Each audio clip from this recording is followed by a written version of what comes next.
Team Honor, we will be hitting 50,000 subscribers very soon, and I'm planning my first ever Q&A video. If you have any burning questions for me, type them up in the comments and I will make sure to answer them. Also, leave a like and comment for Gambling Empire behind the scenes. All episode links are in the description below. Now, I'm going to make things very simple for you. You take the video down and say you do not have any proof admitting you are just trying to get views, and I will pay you $1,000 PayPal. If you do not comply, I will tell my fans to dislike all your videos and report the videos. And also, I know people very up high in YouTube that could quite easily remove your channel. Hope you make the right decision. Tmartn. Also, do not even speak to me about the money. I will not reply until I see a new video and a tweet. That, ladies and gents, was the threat email sent by Tmartn to me the very next day of my first video on Gambling Empire. I remember looking at the CSGO Lotto registration docs for the first time and holy shit balls, I said, this is big. What am I going to do? Should I make a video? Should I not? No one is safe. So much went through my mind. I found like 9 different sets of proofs that Tmartn and ProSyndicate own CSGO Lotto. This was broad daylight robbery. When the first video went up, initially the response was good, but then Tmartn and the gang got wind of it and started sending hate towards the channel. Overnight, I had more dislikes than likes and I started questioning the very existence of my channel. At this point, few things happened. First, Tmartn sent me that email in which he tried to threaten me and also kind of bribe me. Then I got worried and I thought it would be nice to know what Tmartn is thinking and what his plans are. Is he really going to sue me? Luckily, I knew someone I met on Reddit who was friends with Tmartn. This Reddit person was helping me understand the Call of Duty game code and also helping me in making the COD news videos. So I told him, I said, hey, I'm starting a shitstorm about your friend. Just want to give you a heads up. I hope this doesn't ruin our relationship. This friend reached out to Tmartn on his own about how he knows the guy who is making the Gambling Empire videos. This is when Tmartn decided to chat with me on Skype. In this whole Skype chat, Tmartn basically tried convincing me that he is right and I shouldn't post any more videos, and I tried convincing him that he's wrong and he should post an apology video. But this conversation has something about FaZe and CSGO Wild that you should see. Tmartn, I'm just asking that you reach out to me before making more videos like that, dude.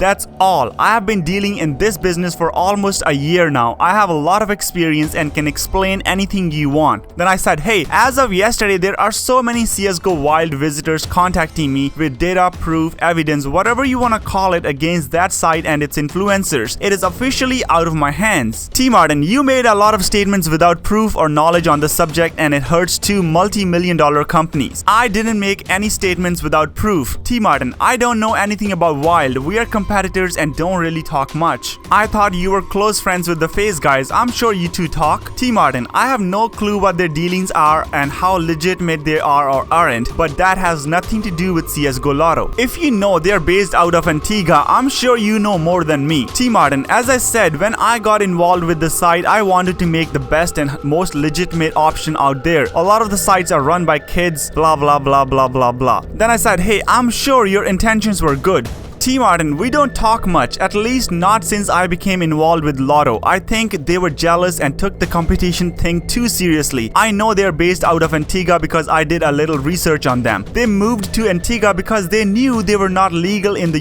US. It's almost an admission of guilt. We stayed in the US because we have made sure we are all good to go on the legal side of things. I'm not running from the law because I believe Lotto is legal. I've made sure of that. The day that I'm disproven is the day I shut down the site. That's been my mentality from the start. And then when I was about to post my second video, I thought, what if he really files a lawsuit against me? I only have 1,800 subscribers. No one knows me and no one is going to help me. What I needed was leverage, and leverage did I find. I found and emailed the law firm who had initially filed the lawsuit against Valve. I told them, I said, hey, I have video and audio evidence of CSGO gambling site owner gambling on his own site under the nose of Valve. Guess what? They replied back and were interested in seeing the evidence. This was my leverage. I had plans to shut down Tmartn's lawsuit threats with this, but I received so much support on the Gambling Empire series from you guys that I never ended up using it. This is the same law firm that later on filed the class action lawsuit against Tmartn and Syndicate. After my second video, Scares covered the story again, and H3H3 got the wind of this. Ethan reached out to me and said he was doing his own research on CSGO gambling but loves what I have done so far. He asked me if it's okay if they run my story in their own video. I was like, dude, is that even a question? What happened after H3H3 ran the story? I guess you all know very well. There you have it. Now you know how exactly the biggest scandal in the history of CSGO and YouTube unfolded. I don't hate Tmartn personally, nor do I hate ProSyndicate, but I hated the fact that they had turned so greedy that they were stealing from little kids. That is all for now. Don't forget to leave any questions for the first Q&A video. Until next time, remember, always honor the call.